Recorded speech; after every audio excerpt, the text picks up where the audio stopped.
What is going on, YouTube? Long time no see. Today we got a deck profile of the deck that brought me back into playing. For those who don't know, I took a little hiatus from the game. I just kind of wanted to take a break. I wasn't really enjoying the cards in the format at the moment. So I've been kind of waiting for this deck to come out. Yummy. I think this deck is really cool. It's got a lot of really cool things you can do with it. And it's just a lot of fun. I was playing just a bunch of Ryzeal variants last format, and I just really did not enjoy them that much. And I did not enjoy Malice as much as I thought I was going to. I didn't like how many ways to beat it there were, and then if they didn't draw those ways, they were like a lot of non-games. So I decided just to go ahead and take a break. I'm not indefinitely back into the game. I am primarily playing Pokemon. I think the format's in a lot better of a spot. It's a lot more fun. But with regionals back up, I decided to go ahead and pick this deck up. Yeah, so we're going to go ahead and profile. This is the board breaker version. I did get first place at locals with the hand trap version, but I wanted to profile the board breaker version because I think that this is a version that's going to be a lot better at the regional level. And that's probably what I'm going to play at my upcoming regional. So we got 3 Cupsy, 3 Cookie, 3 Lolly. These are self-explanatory, especially in the breaker version, you have to play all 9. There's not really a negotiation for them.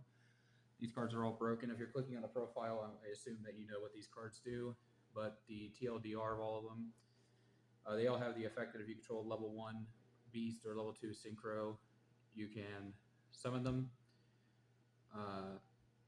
So this one is search a Yummy card or draw if it was summoned by Synchro. This one is decrease the attack by 1,000 or pop if you control if it was summoned by Synchro.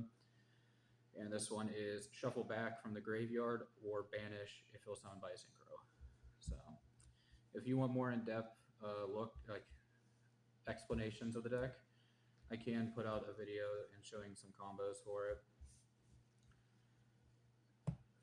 Those are the only monsters in the main deck, so the rest of this grip is just 31 spells and traps.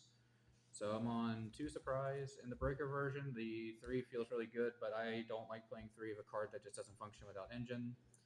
So I'm only going to play 2 for now. And then I play 1 of each field spell still. I do side this one out quite a bit, even if I'm going first. It is kind of a brick, and you need to increase or decrease the amount of bricks you have in game 2s and 3s where they have the outs for cards. But it's a really solid game 1 card, which is why I'm still playing it. And then Surprise is just the best card in the deck, really, or one of the best cards in the deck, I should say. It's really strong. I really do want to find room for a third, but cutting this for that is still a brick, because again, neither of them play without Engine. This one plays better with Engine, obviously, but I don't want to take the risk, especially because we're on such a low amount. 3 of the actual best card in the deck, Obedient School. This card is just absolutely nuts.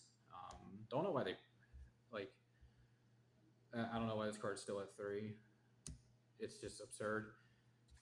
I think when they do the ban list for the Ryzeal Malice problems, they won't touch this deck yet, but I think they're going to take the Malice approach where they ban their best card, which will be this, and then they put all the little ones at 2.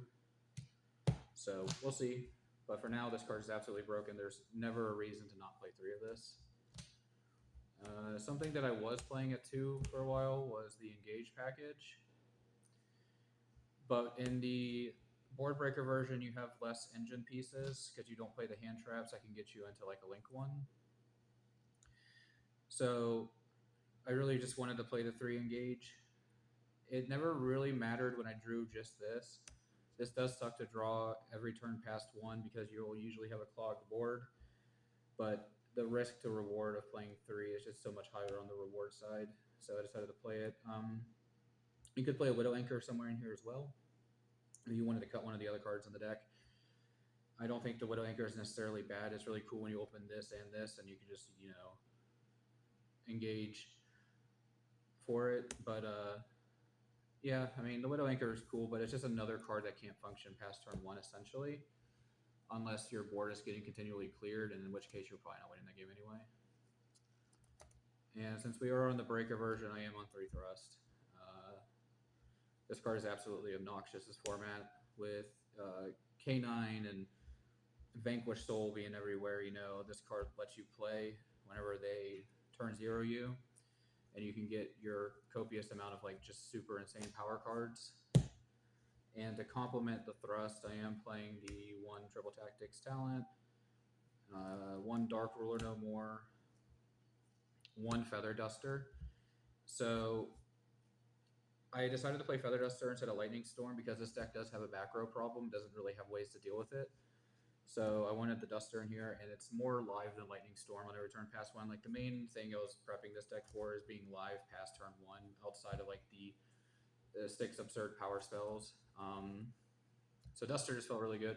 Even if you just draw it against Vanquish Soul, being able to Duster the field spell and the trap before they can activate it and get real value is just super nice. So Duster felt great. Dark Ruler felt great. And Talents is obviously broken, that's why it's at 1. I am playing the Called By. We're not playing Hand Trap, so there's no Hand Trap confliction. This is never really a concern when you're playing Called By to begin with, but it is just a nice added bonus that you'll never get stuck with a Hand Trap in hand that you Called By'd. And then the final board breaker we're playing is just 3 Droplet. Card's absurd. You can Droplet pretty much your whole hand away on an empty hand by your opponent, and then you can just full combo with just a single Yummy card, which is crazy. So Droplet feels really good. It's also a really good way to punish the turn 0 plays. And then the last cards are traps. The reason that this version of the deck can exist is because we have so many hand traps being just trap cards. So 3 Impermanents, the 3 Purge, and the 3 Dominators. So Dominators is kind of crazy, but only when it's obviously paired with one of these two. It's really wild opening Imperm Dominators because that's just 3 interruptions off 2 cards. But also just having 6 Imperms essentially with all this board breaking stuff you got going on is really crazy. Purge is an absurd card this format. And yeah, these are really good. You can really only play the Dominators in this version of the deck since we're not playing any actual monster hand traps. And it's worth it. You can thrust for it. You can mid to late game search purges. That's the crazy part is in the mid to late game, if you have to ever get to that point, being able to search purges is just nuts. And then especially because Purge will be destroying the cards at that point. And then the last card I play, another trap, is just the Black Goat Laughs. This is technically a thrust target. I don't know why I didn't put it with the thrust cards, but yeah, this is really good. In the mirror match, if your opponent's playing the hand trap build, to hand trap something, you just make a half board thrust set this, and then you just activate this and call Yummy Snatchy, and then their turn passes. So, and I don't know the Dragon Tail or Draco Tail names, but there are also really important ones you just call when your opponent can't play. So it's a really nice card to search. And even if you draw it, it's not awful because you'll pitch cards in your hand in the combo due to Cupsy Yummy Way. So even just getting this card in the grave is just phenomenal. So there's never really a bad point to have this card in your deck. So that's the main deck. It's 40 cards. You really just want to see your power spells as often as you can, being the 3 Thrust, the 3 Engage, and the 3 Obedience Schooled. So as close to the ground as possible. I don't think 41 is bad by any means. I just personally don't want to play 41. For the extra deck, 3 Yummy Snatchy. This is broken. This is not negotiable. You have to play 3. I really like this card. This card is crazy. Pretty much any deck that gets a Link 1, especially as custom as this, is going to just be a meta deck. So yeah, 3 Yummy Snatchy. Card's nuts. Being able to quick synchro, and it doesn't even care what you quick synchro into, is ridiculous. We got the 1 Kagari for the Engage. We got the Link Spider, and I am playing Relinquished Anima. Since I'm not playing any hand traps, I can't really make Almirage ever, except by just the normal summon dudes, so it's not really worth it. Plus, I'm playing Crush Card on the side, so there's just a free way to get access to Crush Card. And then for the Link 2s, I got the Ukino Mitsune no Oniri, if I pronounced that right. This card is absolutely insane. Resetting your surprises that you search and have to use turn one, and protecting your field spell is just absolutely crazy. And then SP is SP, it's just free. You gotta play it. In a deck that plays this many Link ones, you have to play SP. For the Synchros, I'm playing one of each Cookie, Lollipo, and Cupsy. The only one I would ever contemplate playing an extra copy of would be Cupsy because it's the most important one if you lose it. And get you out of the ruts of not having enough names. But realistically, you'll never actually lose them. If your field spell gets like destroyed, either of them, or just like set to the grave because like you activated another one, they have a shuffle back effect, so you could put these back. But like this one is really good early game. This is your best like mid game, and this is like your interruption. And they all bounce themselves back to the extra deck for cost, so you should really never lose them. There's only one match I've played between locals and online where I lost Cookie, where I felt like it was actually like a problem. Martial Metal Marcher, really strong. I don't think this card is needed. The Starham, I get that it's the way to get into Herald easier on your opponent's turn whenever you use Obedience Schooled, but you can still just get to Metal Marcher on your opponent's turn. So I never really made the card. I think this is more of a fear slot, like being afraid. And honestly, I would probably cut it for a card to have off of the side here, which is Cross Sheep. This is just to beat the Contact C-Lock. Because otherwise you have to expend way too many resources to out it. So yeah, I would play Cross Sheep just for when you get Obedience Schooled into Contact C, but realistically that's not going to happen. And then I got two Heralds. I see a lot of people say they never make the second one, and that happens a lot to me too. But there are just as many games where I'm like, man, I really wish that the second Herald was like a Typhon or another Link monster. There are that many games where I'm like, man, I'm really glad I wish I had the second Herald. Because it's so hard to deal with just the one when you use your resources properly, because Cookie can make this thing really hard to out because you just drop everything by 1,000, or a thing that was threatening this by 1,000, or you could pop something that's threatening it. You got the surprise to put back into hand. So like, there's a lot of ways to protect it. So if they finally find a way to out the first one, outside of things like Dark Ruler, which you can't really do anything about, the second one is like impossible to out. So I am glad I played two. And like I said, there are some games where I really do wish I just had a little bit more flexibility with the extra deck. But there are just as many games where I'm glad I had the second. So I would not cut the second one for anything in particular, but if I were to, because it's your preference, I would recommend Typhon or Cross Sheep. And then for the side was pretty much designed for the hand trap version, but they pretty much translate very well because like every side deck should be 9 cards at the moment. And what I mean by that is like you have to play these in your main or side. So since I'm not playing them in the main, they're in the side. These are just too powerful of floodgates to not play. There is never a world where you can just not play them, unfortunately. I do not like that the side deck is only 9 cards, but... And I am playing 3 Fuelos on the side. The matchups where you need Lancia, you really need Lancia. So you'll usually just cut the Dominators. So you can side these in, then you'll just cut like random board breakers that are not as good for the Lancia. So I decided to go ahead and just play the Fuwa on the side. I didn't want to be no Charmies anywhere. Debatably, I would probably play 3 Perulia over the next card I'm going to show, just so I can like increase the chances of drawing these. But it makes your cuts and patterns really weird to play that many hand traps in the side. But maybe a little testing will end up going back to the 3 Perulia. So yeah, that's the hand trap portion of the side deck. For the rest of it, I do have 3 Solemn Judgment. This is just a generic catch-all. The other option I would be playing is Solemn Strike, if that's something that you would prefer.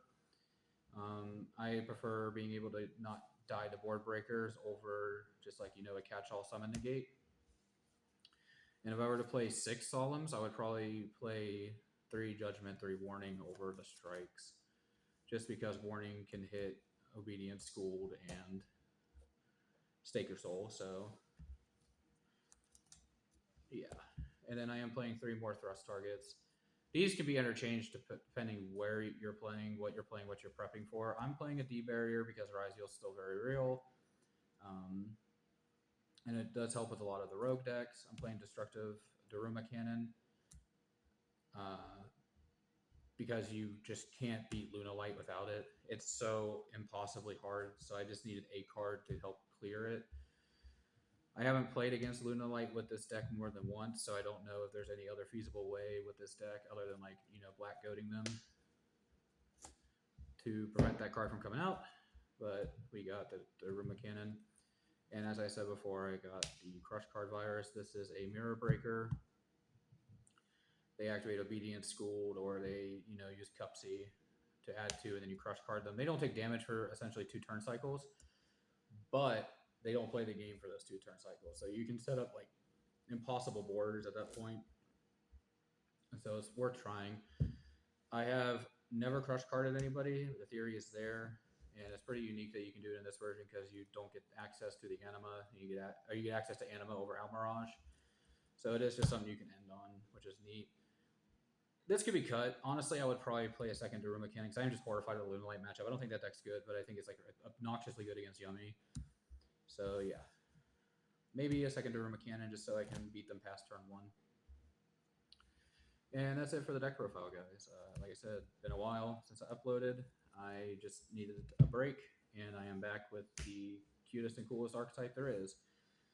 I do have a lot of other variants of this deck built and in mind. Like there's a hand trap version that's pretty obvious. The mid-range board version, which is like the mix of the hand traps, and then I also have a Mitsurugi version that I've been working on.